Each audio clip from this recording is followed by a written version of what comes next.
एक पिता की दर्द भरी कहानी।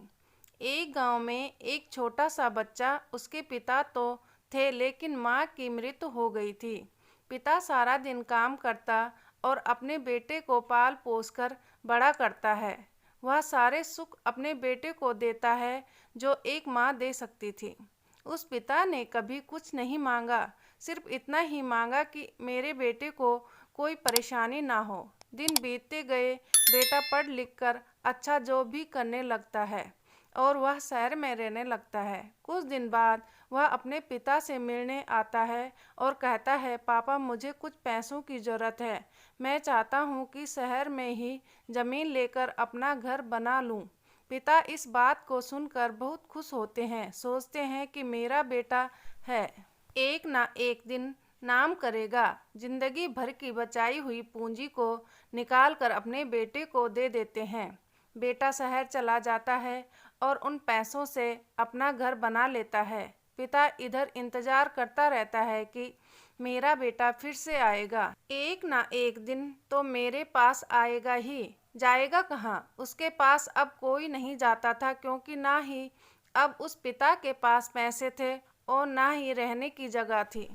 कुछ दिन बाद बेटा फिर लौटकर आता है और अपने पिता से कहता है, पापा आप दादाजी बनने वाले हैं। पिता को बहुत खुशी होती है। इस बात को सुनकर वह कहते हैं, तू मुझे मेरी बहू और पोते से कब मिलवाएगा? बेटा कहता है, बस पापा थोड़े दिन और।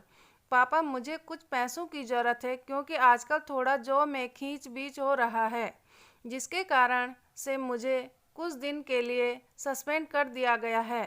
पिता के पास कुछ नहीं रहता है देने के लिए, लेकिन फिर भी कहता है, अच्छा बेटा तू रुक, मैं अभी आया। कुछ पैसों का बंदोबस्त करके पिता बाद में महाजन से कुछ पैसे उधार लेकर अपने बेटे को देता है।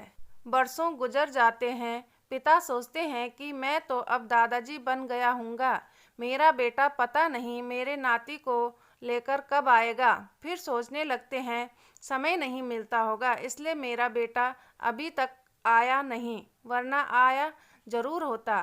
तब तक महाजन 2-3 आदमी को लेकर उस पिता के घर पर आता है और कहता है कि आपके वादे के मुताबिक मैं पूरे 3 महीने बाद आया हूँ, अपने पैसे ले जाने। पिता कहते हैं, मेरे पास पैसे नहीं हैं देने के लिए। महाजन कहता है, जब पैसे देने ही नहीं थे तो आपने मुझसे उधार क्यों लिया? तभी पिता कहते हैं, ठीक है रुको, मैं तुम्हारे लिए पैसों का बंदोबस्त करके आता हूँ। और वहाँ के नज़दीकी अस्पताल में चले जाते हैं। वहाँ जाकर अपना ब्लड डोनेट करते हैं और अपनी एक किडनी बेच देते हैं और उस महाजन का कर्ज चुका कर देते हैं।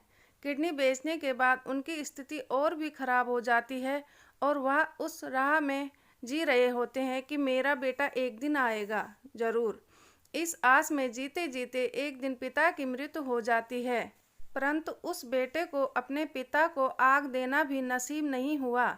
आशा करती हूँ आज की कहानी आप लोगों को अच्छी लगी होगी। अच्छी लगी तो लाइक करें, शेयर करें, मेरे चैनल को सब्सक्राइब करें। वीडियो देखने के लिए बहुत बहुत धन्यवाद। मिलती हूँ एक और अच्छी कहानी के साथ।